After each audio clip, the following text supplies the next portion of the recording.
Help! The voice on the radio came through loud and clear. It filled the small office space so forcefully that Kelly exhaled sharply. Her breath created an air current that rippled the memos and children's drawings pinned to a bulletin board on the wall above the radio.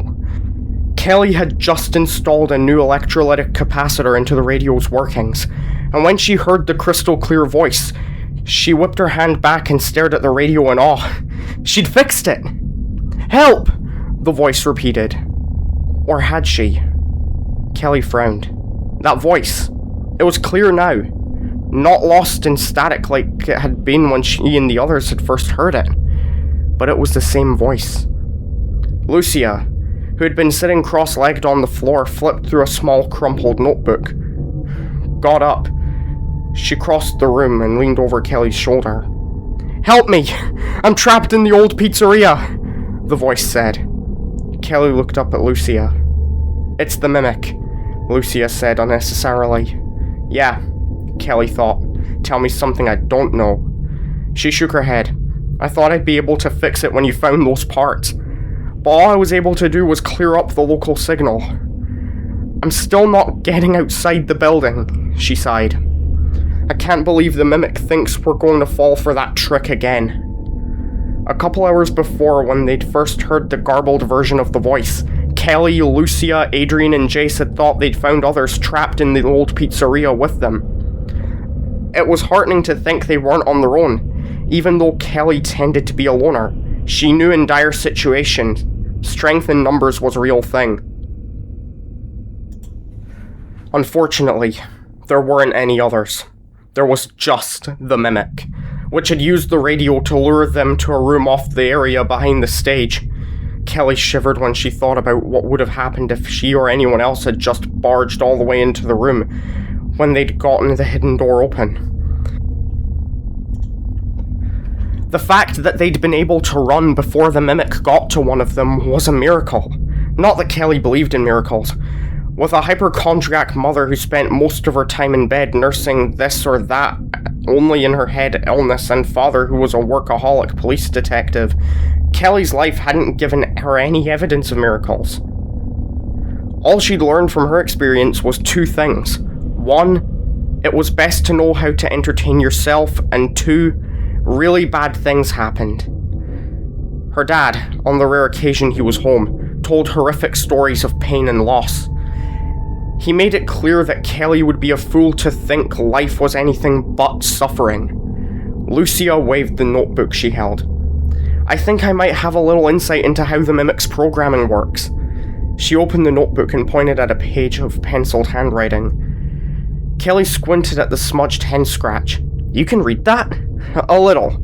Lucia pointed at a battered shoebox sitting on the floor next to the desk.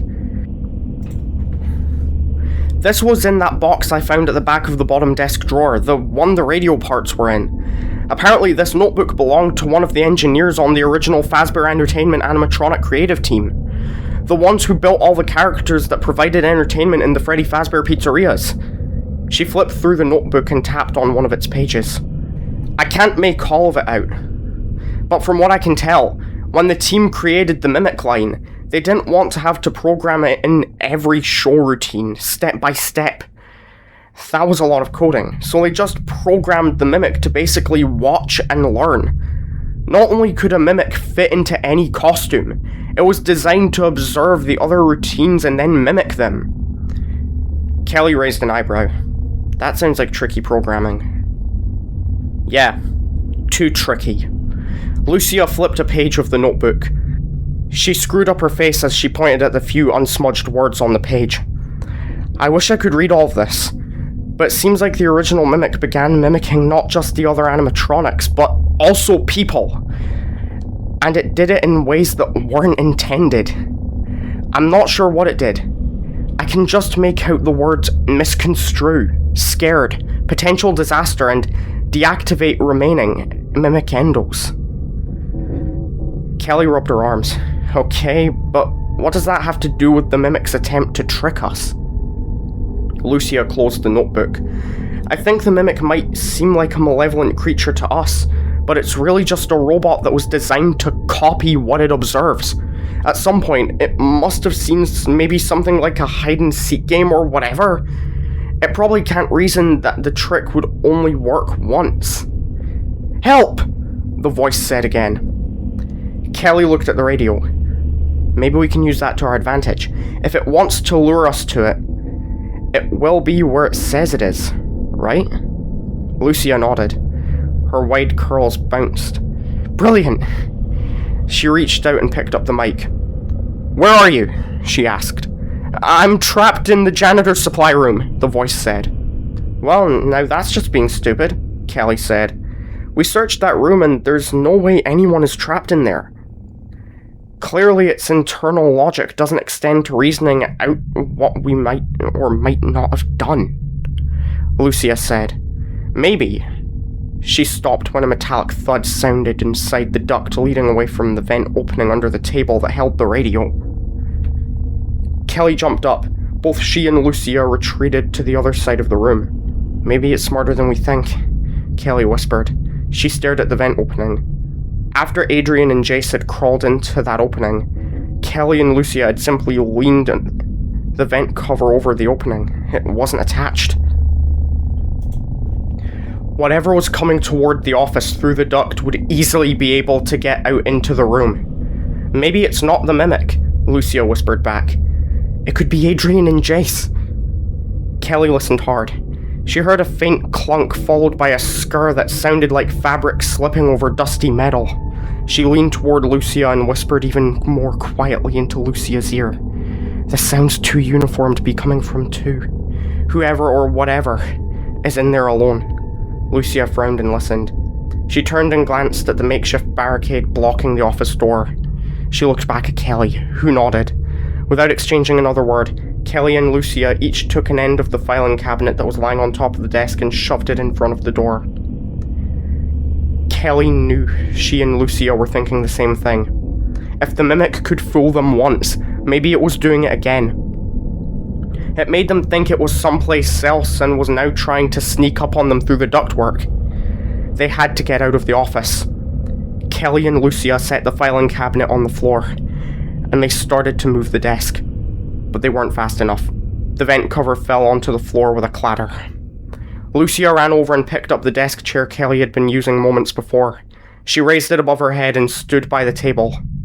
Kelly continued shoving at the desk on her own, but she kept an eye on the vent opening. When she saw a thick thatch of disheveled black hair and a pale face with equally thick and black-framed glasses, she called out, "Wait! It's Jace!" Lucia exhaled loudly and set down the chair. She bent over and held out a hand to help their friend out of the duct. "Where's Adrian?" Lucia asked as she hauled the small, skinny guy up onto his feet.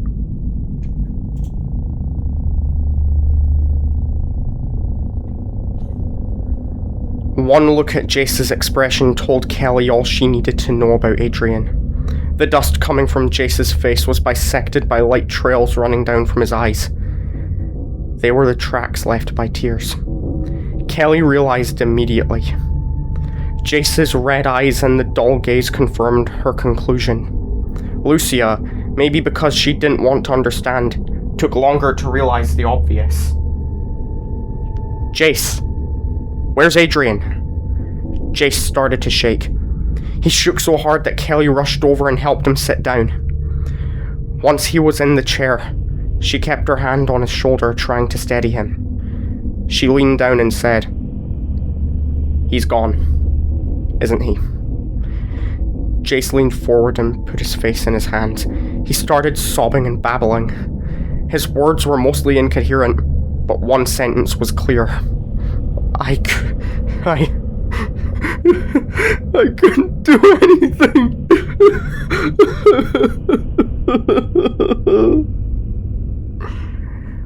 Lucia took a step backward and stared at Jace. Her face had lost all of its color. Her eyes were glassy. Kelly knelt down and put an arm around Jace. She had no idea what to say, but the guy clearly needed comfort. Whatever had happened, Kelly couldn't make sense of what he was saying. Had been bad. Lucia suddenly rushed forward and grabbed Jace's wrists and snatched his hands from his face. "Get it together! Tell us what happened!" Kelly blinked at Lucia's harsh tone. Then she got it. Lucia was coping with her grief by going right to anger. Kelly tried to calm her. "Lucia," she said. "Jace is in shock." "I don't care!" Lucia yelled. Lucia's outburst snapped Jace out of his stupor. He freed himself of Kelly's embrace and shot to his feet. "There was nothing I could do!" he shouted back. "Adrian was trying to get out through the fan, and he must have fallen. The mimic had him before I could even move. If I'd come out of my hiding place, I'd be dead too. Is that what you wanted?" "Yes!" Lucia screamed. Jace blanched and blinked. Then he said softly, "Well, you won't have to wait long. We're the only 3 left. Maybe I'll be next." Lucia didn't say anything. She just balled up her fists and glared at Jace. Kelly sighed. "Wade and Joel, you found them?" she asked Jace. Jace looked her way and nodded. I think they'd been trying to get through the fan too. We found what was left of them when we went into the systems room." Lucia turned and crossed to the other side of the office. She faced a yellowed, curling Fazbear Pizzeria poster and dropped her head. Kelly watched as Lucia's shoulders hunched and started shaking. The fact that Lucia had a crush on Adrian had been obvious to Kelly for a long time. Kelly never said much at school, but she observed. She was well aware of the dynamic between those around her. Hope had been pretty straightforward. She'd loved Adrian. Adrian had been equally transparent. He'd love Hope back. Wade had loved Hope too, but he'd tried to hide it. Jace was crazy about Lucia, but Lucia only had eyes for Adrian. Joel had never seemed to care much about anyone but Joel. Kelly, if she'd been honest with herself, had liked Nick, but Nick had never shown any interest in her. Maybe because she'd always been on the fringes of social life at school, or maybe because she'd been hardened by the stories her dad had told about his work. Kelly had been shocked by the others' deaths, but she wasn't devastated. Not like Lucia right now, anyway. "Help!" the voice on the radio said again. Jace sucked in a breath and stared at the radio. His eyes got huge. "Is that—" "The mimic," Kelly said. "He's trying to lure us out again." Jace wiped his face. He frowned at the radio. "But that means—" "That we know where it is right now," Kelly finished for him again. "Yeah." Jace swallowed and adjusted his glasses. He rubbed his jaw, clearly thinking, glancing once at Lucia, who still stood with her back to the room, and cleared his throat. "I had to crawl through a lot of the ductwork to get back here," Jace said. "I took a couple wrong turns and learned more than I'd wanted to know about how the ducts are laid out. The ducts are old, and some of the seams are rusting out, maybe on the verge of collapse, but they're mostly passable. While I was in them, I got an idea." He glanced at Lucia's back. "I was thinking we could lure the mimic into one of the rooms. I thought we could go into the room and wait until the thing came after me. Then I could escape into a duct while you two block the door." Lucia whirled around and glowered at Jace. "That's stupid. Why would the mimic just go after you in the duct? It can expand and contract, remember?" Jace flinched away from Lucia's anger. "I know, but it's the weight of it. I don't think the duct could hold it. As long as I could get ahead of the mimic, if it tried to follow me, I think the duct seams would fail, and the mimic would fall through the duct." Lucia frowned and thought about that. She looked at Kelly. Kelly shrugged. "You're the one who read the user's manual, but it makes sense to me. And if we could convince the mimic we're coming to the janitor's supply room, we won't have to worry about it jumping out at us while we're setting the trap." Lucia nodded slowly. Then, ignoring Jace, she walked over and picked up the radio's mic. "Hello?" Lucia said into the mic. "Are you still there?" The voice replied immediately. "Yes! Help! I'm trapped in the janitor's supply room." "Okay," Lucia said. "Stay where you are. We're coming to find you." She looked at Kelly and then keyed the mic again. "It might take us a while because one of us is hurt, but we're coming." "Thank you," the voice said. How nice, Lucia said in a voice heavy with sarcasm. It's a polite, murderous robot creature. One of the corners of Jace's mouth lifted up in a half-smile. Kelly felt sorry for him. He so wanted Lucia to like him as much as he liked her. Kelly put her back to Jace and caught Lucia's gaze. Kelly used her head to indicate Jace. She raised her eyebrows and gave Lucia a pointed look. Apologize to the guy, Kelly tried to say with her expression. Lucia was quick to catch on. That was why Kelly liked her. Lucia scowled, but then she stepped over to Jace. She took his hand. I'm sorry I yelled at you, she said. Kelly didn't think Lucia sounded all that sorry, but the words were a start. We're all in shock, Kelly said, trying to help along the apology. We're not acting like ourselves. Lucia quirked her lips, but she nodded. It's okay, Jace said. I understand. Lucia was lying when she said she was sorry. She wasn't sorry. She was still furious with Jace for letting Adrian die, but she didn't have time to indulge her feelings right now. Jace might have been a coward, but he had a good idea, and they needed to act on it while the Mimic was still waiting for them to come to the janitor's supply room. We need a plan, Lucia said. I think I have one. Lucia started telling Kelly and Jace about the key she'd found. Kelly listened intently. Jace looked past Lucia's shoulders.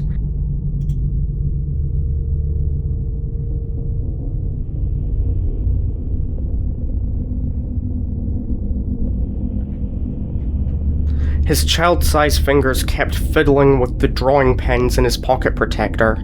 She knew he was itching to pull one out and retreat into a corner so he could draw his way into oblivion. If only he could draw Adrian back to life. Every time Lucia let herself take in the reality of Adrian's death, she couldn't breathe. It felt like an invisible hand was reaching into her chest and crushing her heart. Adrian, who had been the shining light in her world since her family had moved to this miserable town, was gone.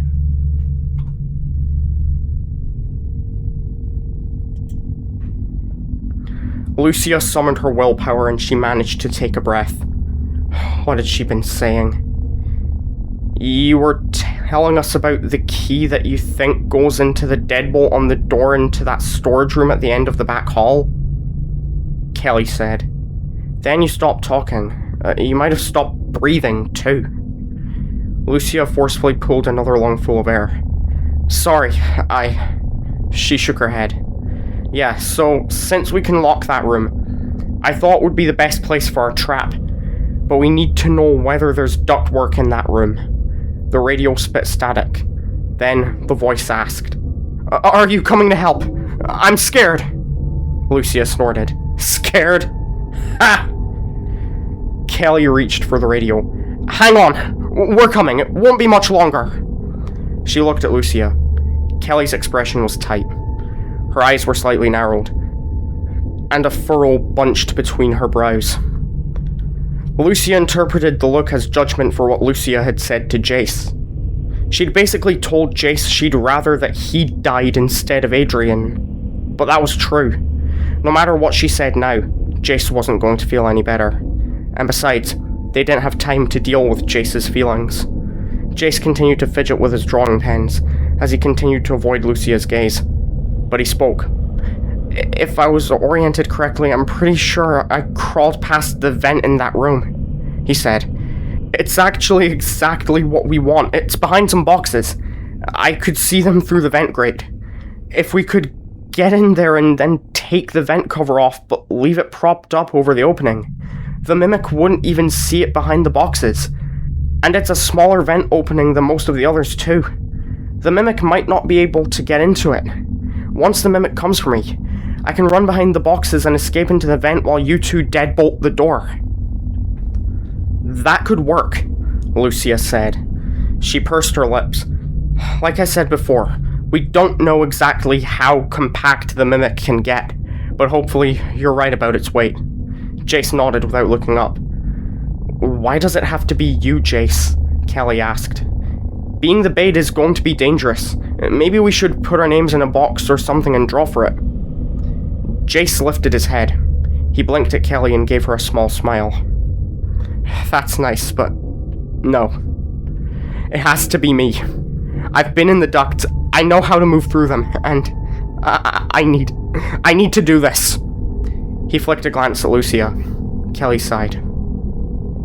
Okay, she looked at Lucia.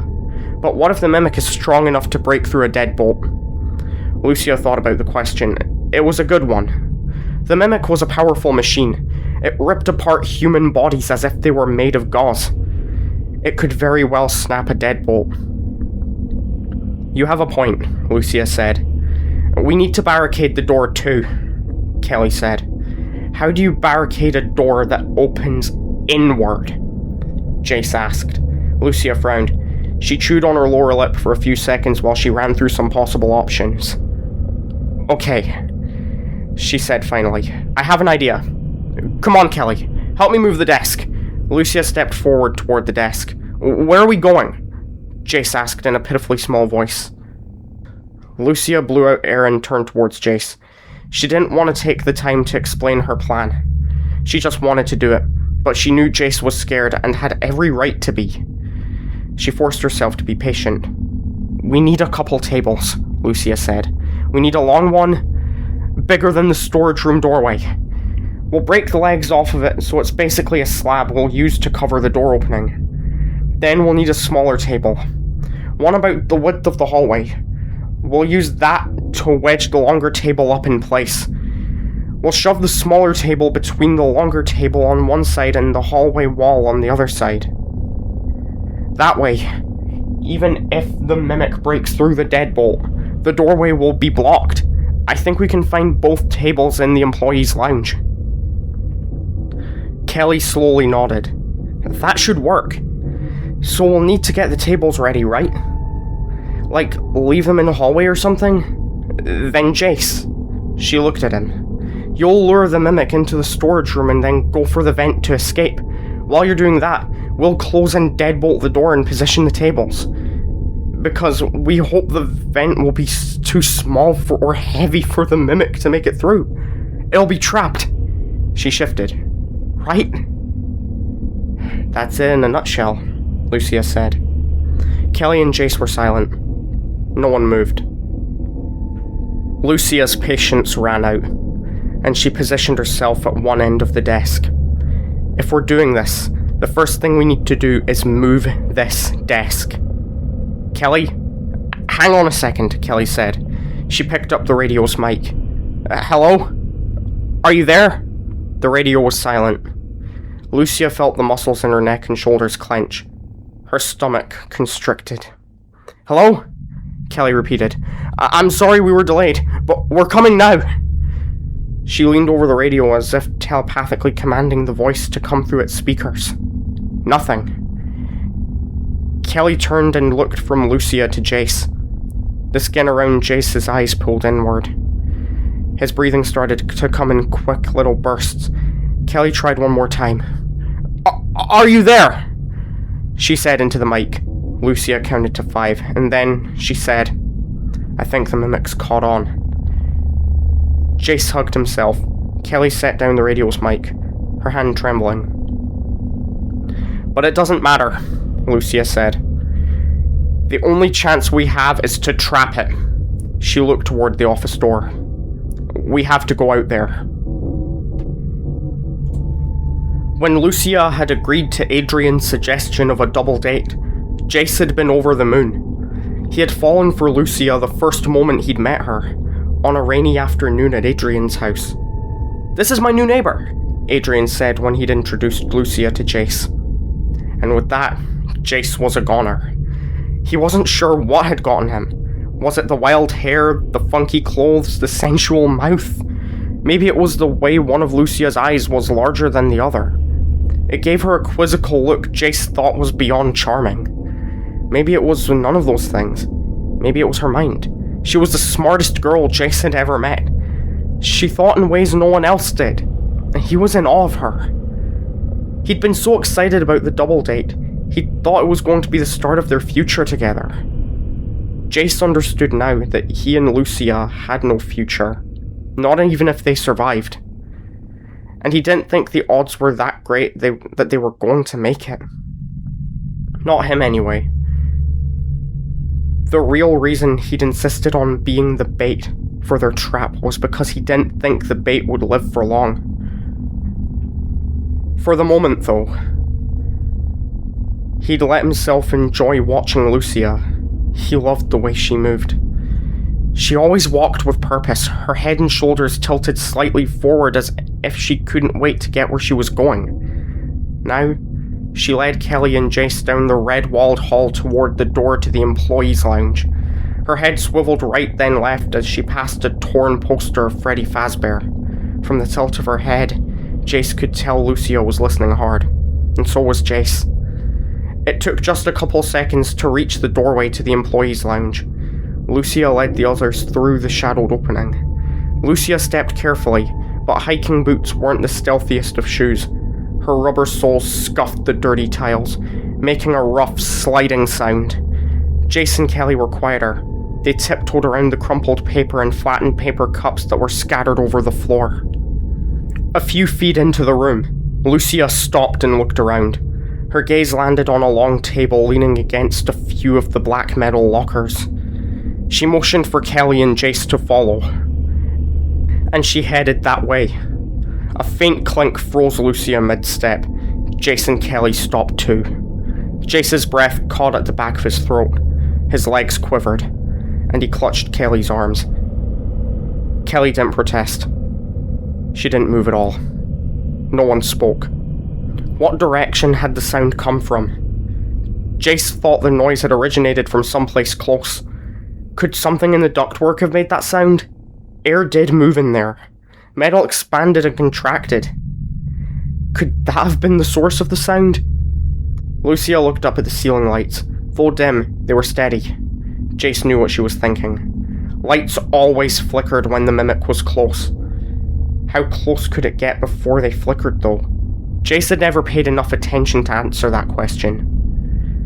Jace rotated silently and peered into every shrouded part of the room. He squinted at a couple coats hanging in the corner opposite the lockers. Were they coats? Jace had already seen that the mimic could get in and out of costumes. What if the seemingly limp, empty sleeves in the corner weren't empty at all? Lucia had apparently decided it was safe to continue. She took another step, and another, and Kelly and Jace began moving forward again too. Lucia was now passing a locker door that was slightly ajar.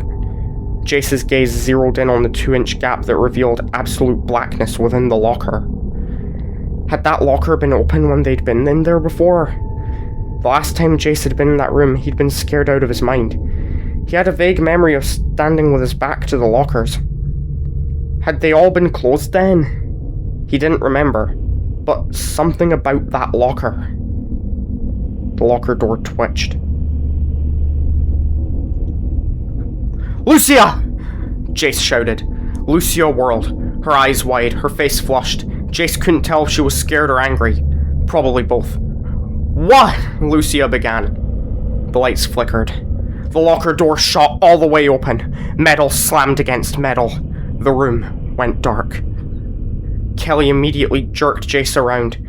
He stumbled but stayed upright as she hauled him back the way they'd come. Jace wanted to call out Lucia's name, but he couldn't get his voice to work. His throat had closed up. His mouth was dry. Another bang. A scrape. A familiar tap, hiss, rasp. Pounding footsteps. A loud crash and a grunt. Kelly whisked Jace out of the room into the front hall. There, the lights were still on.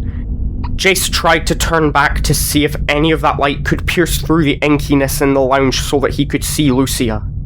Kelly didn't give Jace enough time to look. She immediately hauled him down toward the office. She didn't enter the office, though. She just pulled the door closed, and then she turned around and raced, with Jace in tow, down the main hall toward the lobby. As she went, she closed every open door. Jace strained to hear the sounds coming from the lounge. He heard the crunch of wool, a slap, a slithering sound. Jace tried to free himself from Kelly. He had to go back and help Lucia.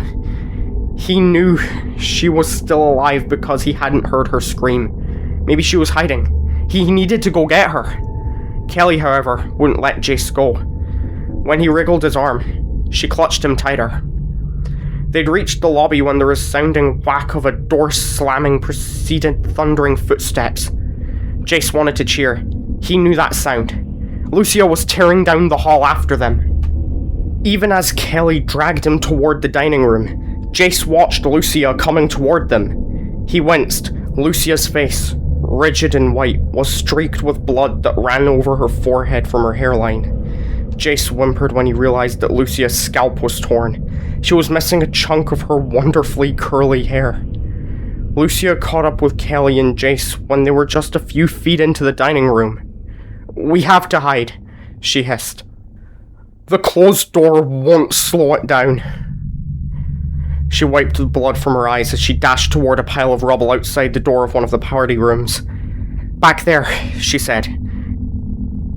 Kelly apparently agreed with Lucia's course of action, because she immediately tugged on Jace's arm and led him around a stack of concrete blocks so they could hunker in next to Lucia, who was already tucking herself behind a tangle of endoskeleton parts and broken lumber.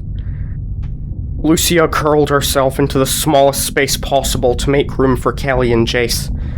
They squeezed in next to her. They all attempted to slow their breakneck pace, and much too loud breathing.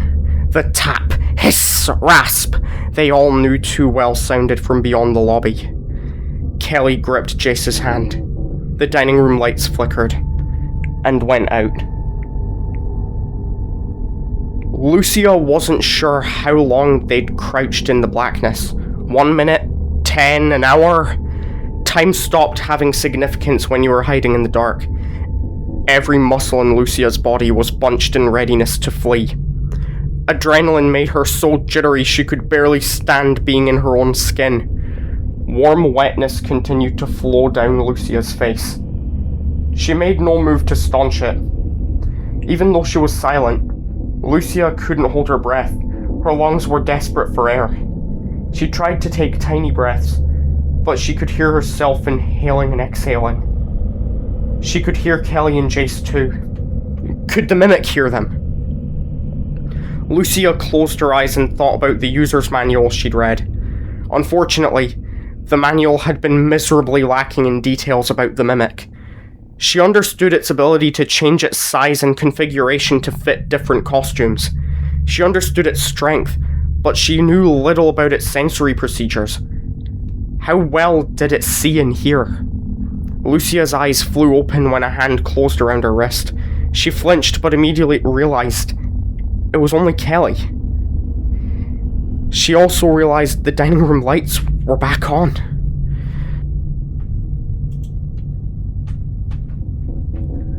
Lucia tilted her head and listened. She could hear the barest hint of the tap, hiss, rasp in the distance. The sound was heading down the front hallway. The mimic was retracting its steps and going toward the office. Maybe it thought they were hiding in one of those rooms. Maybe it intended to go get a different costume from the parts and service room. Lucia had only seen a brief glimpse of the mimic when it had erupted from the locker in the employees' lounge. That glimpse had revealed what had looked like an upright grey mouse. Maybe. Lucia had been more concerned about jumping out of the mimic's reach than trying to label the costume. The mimic almost had her.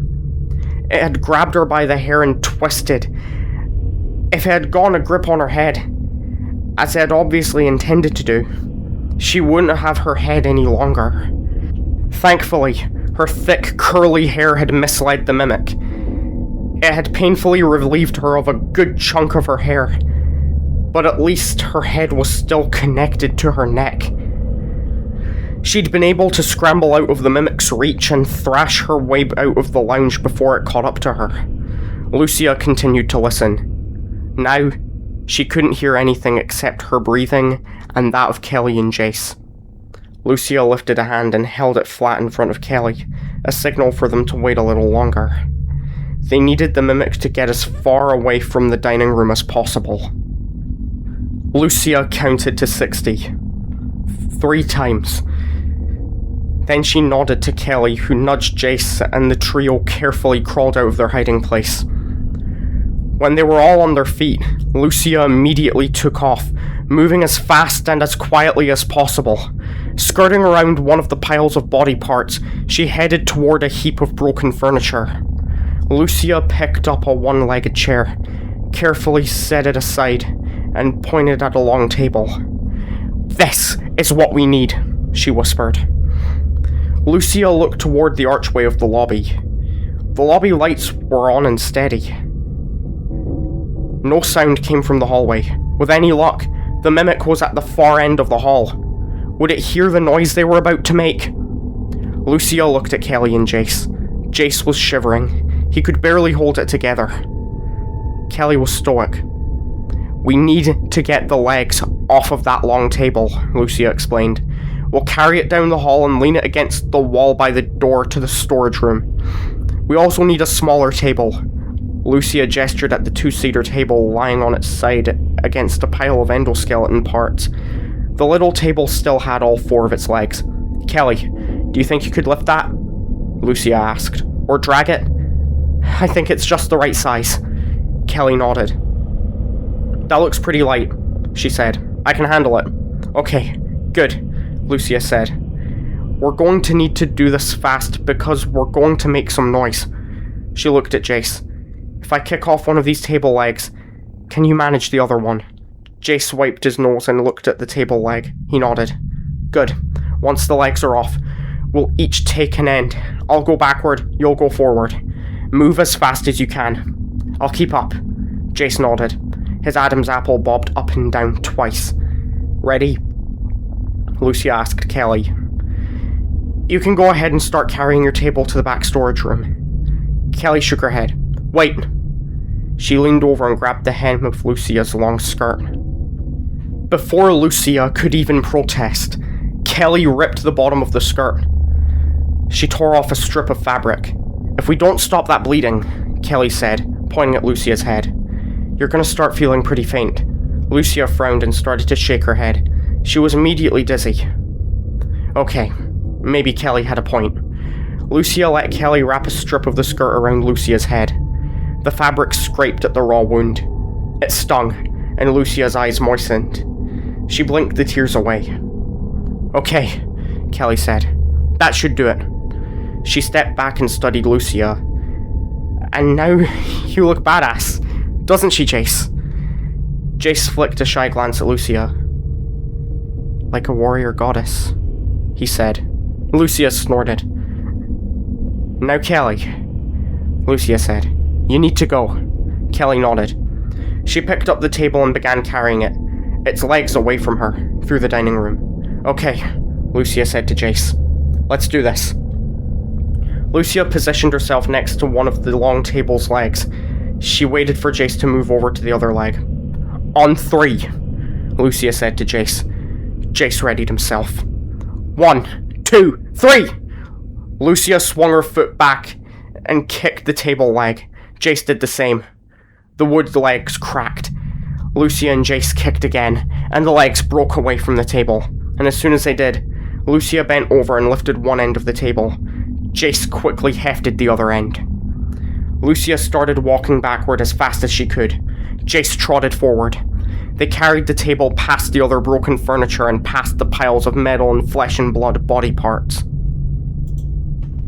Jace helped Lucia prop the tabletop against the wall next to the storeroom door. Kelly pushed her little table into the open doorway of the systems room. Jace tried not to think about what was there before. 3 people he'd known were in pieces inside that room. If he let himself think about it, he wouldn't be able to function. Okay, Lucia said. She looked at the tables. I don't think the Mimic will think anything about these tables. I doubt its ability to reason is that advanced. I hope you're right, Jace said. His voice cracked on the word hope. He was ashamed of how terrified he sounded. Lucia, however, surprised him by touching the back of his hand. The ferocious expression she'd worn since she'd come barreling out of the employees' lounge softened for an instant. Are you sure you want to do this? I can be the bait instead. Jace nodded. He was so scared, he was afraid he was going to pee his pants, but he wasn't going to wuss out now. Okay, said Lucia. We should do this before the mimic finds us all here.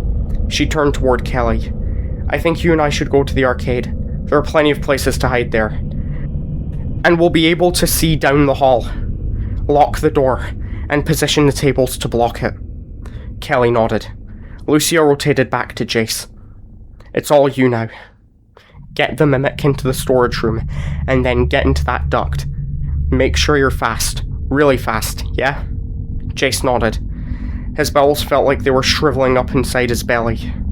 Like I said before, after the mimic follows you into the room, Jace, Lucia said, Kelly and I will deadbolt the door and use the tables to barricade it.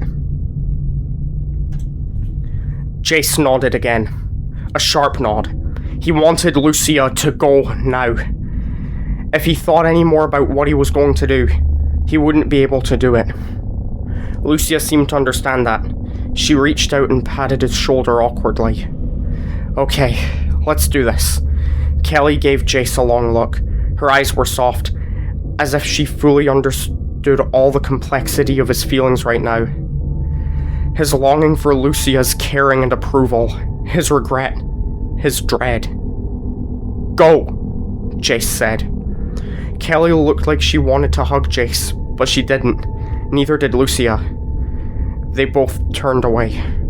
Wait, Jace blurted. Lucia and Kelly rotated back toward him.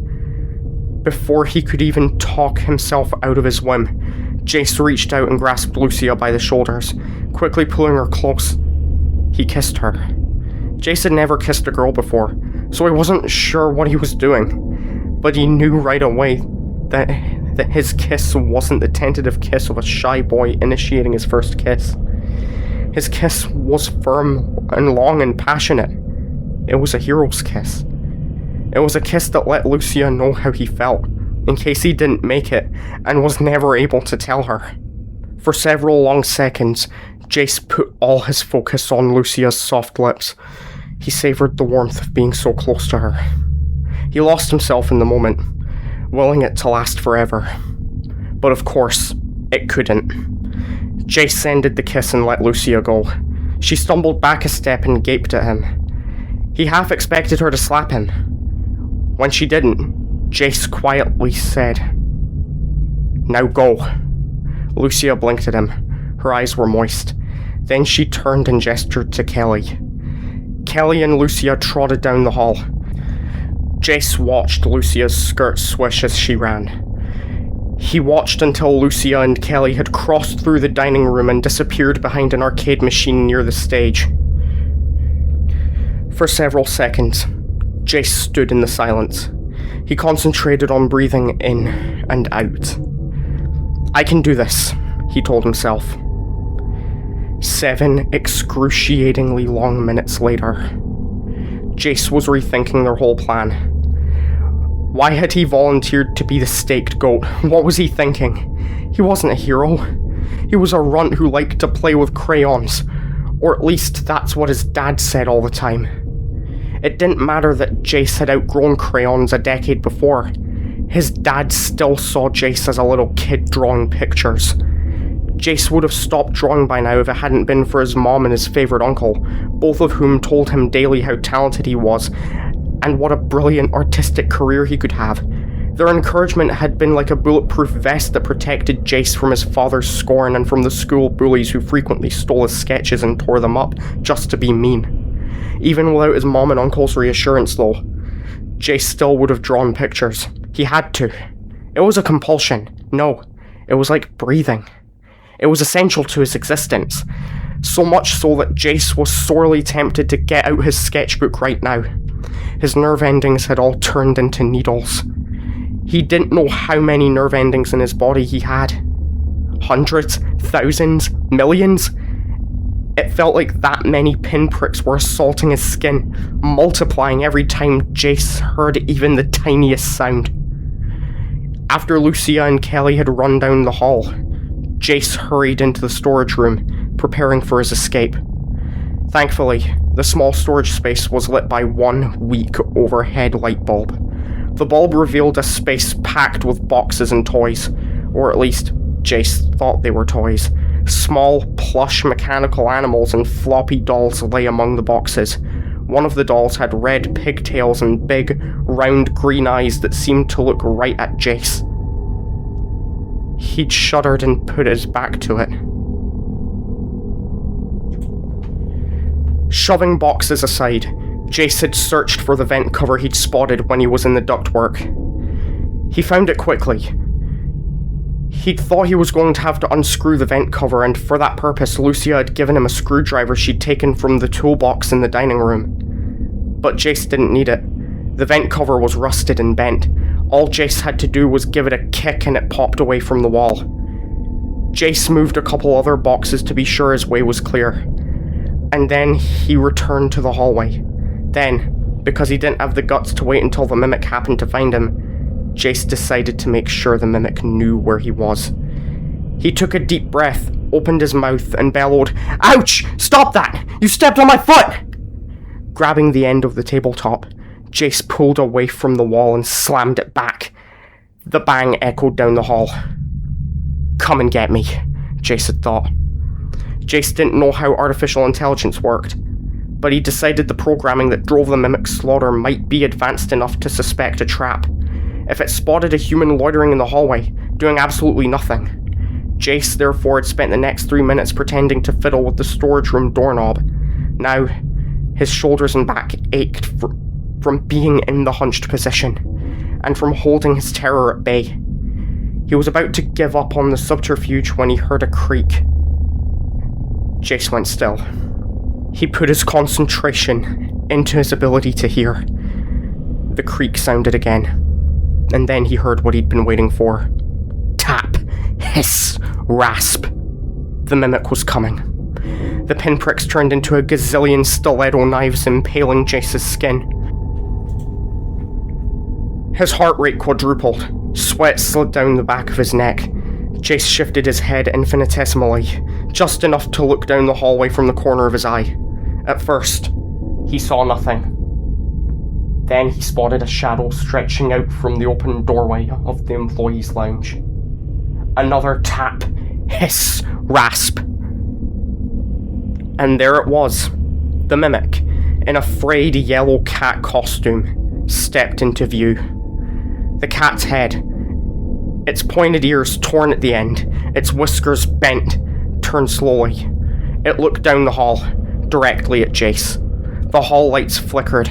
Even though Jace had been waiting for the mimic, expecting it, Jace let out an involuntary yelp. The hypothetical scenario had been one thing, the reality was another. Jace's adrenaline system went into overdrive. He flung the storage room door open, and he dashed into the room. He slammed the door behind him. Jace didn't have time to hear the mimic's tapping footsteps getting closer to know the creature was coming down the hall after him. Even if the mimic had been silent, Jace would have been aware of its approach. He could feel the thing's homicidal intent scourging through his body as if the mimic had already started tearing Jace apart. Jace forced himself to focus. He ran through the small maze of boxes and crouched in front of the exposed vent opening. There, he paused and listened. The storage room door flew open. It slammed against the wall. The small room went black. Jace dropped to his knees and felt for the sides of the vent. When he was oriented, Jace pushed his head and shoulders through the small opening, fighting nausea and full body tremors, struggling to draw enough air into his lungs, constricted by panic. Jace wormed his way forward. Jace had been funneling all his attention to his ears, so they were working overtime. They provided him with an ongoing accounting of every step the mimic took. Now that the mimic was close, only a few feet away, his footfalls weren't taps, they were resounding thuds. The storage room floor shook every time the mimic took a step. Once Jace felt his feet slide through the vent opening, his lungs relaxed just a little. His full body was now in the duct. He'd done it. He'd gotten into the duct before the mimic got to him. Now all he had to do was keep crawling as fast as possible. That, however, was easier said than done. Jace could feel beneath his groping hand that the duct seams in this part of the ductwork were barely holding together.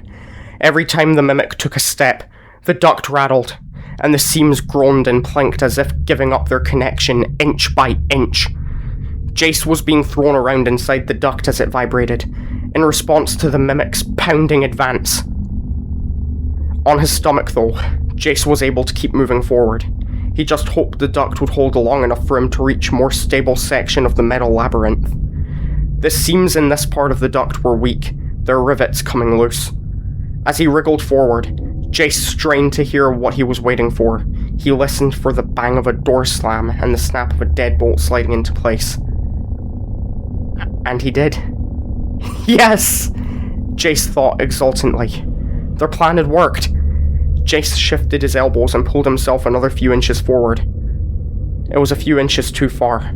As Jace crawled over to the next room, his shirt sleeve caught on two of the loose rivets. When he pulled himself forward, the fabric popped the rivets completely free, and Jace heard them ping off the vent's metal walls. Suddenly, the duct was filled with the grinding screech of metal shearing away from metal. Two more rivets were torn loose from the seam, and the seam failed. The section of the duct that Jace was in disconnected from the next section. His portion of the duct shook sideways, and then it canted sharply. Jace began sliding in reverse.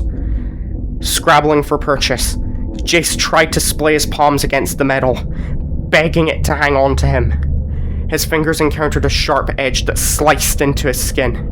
Jace suppressed a cry as he realized what was happening. He was falling back into the storage room. Jace fought the pull of gravity. He ignored the pain in his hands. He didn't care how badly he was sliced up. Falling through a break in the ductwork was nothing compared to being returned to the storage room and the mimic. For a few seconds, Jace was able to hold himself in place. He gasped for breath and grunted, attempting to pull himself upward towards the broken end of the duct. He made it 1 inch, 2 inches, and then something hard and cold clamped around Jace's feet. Searing pain circled his ankles. Jace was yanked backwards so fast he didn't have time to scream. He didn't scream until he was wrenched free of the vent, and his legs were wrestled from his body. Then he screamed, but not for long. Kelly and Lucia had shared an exultant hug as soon as they crammed the small table into place. "We did it!" Lucia breathed as she and Kelly clutched at each other in triumph and whirled each other around. It had worked! The storage room was dead-bolted. The tabletop blocked the door, and the small table wedged the tabletop so tight it couldn't be pushed away, even by a superhuman mechanical creature. Lucia and Kelly had pulled apart. They'd exchanged a look. Lucia had suddenly remembered Jace. Clearly, Kelly had as well. "Come on, Jace," Lucia had whispered as she strained to listen beyond the newly constructed barricade. All manner of thumps and bangs and cracks had been coming from inside the storage room. It was impossible to separate them into a narrative. Was Jace getting away? "He'll probably head back to the office," Kelly had whispered after a couple seconds. Lucia nodded. She and Kelly had turned to start down the hall so they could go back to the office to meet Jace, but they only took 3 steps before they understood that Jace wasn't going to make it to the office. Jace's scream undulated through the entire building. It caromed off the walls and echoed down the hallways. It rang through every room. It speared through Lucia's skin and rippled through her entire body. His scream went on, sounding and resounding, and then it stopped. Kelly and Lucia once again fell into each other's arms. This time, they held each other in despair.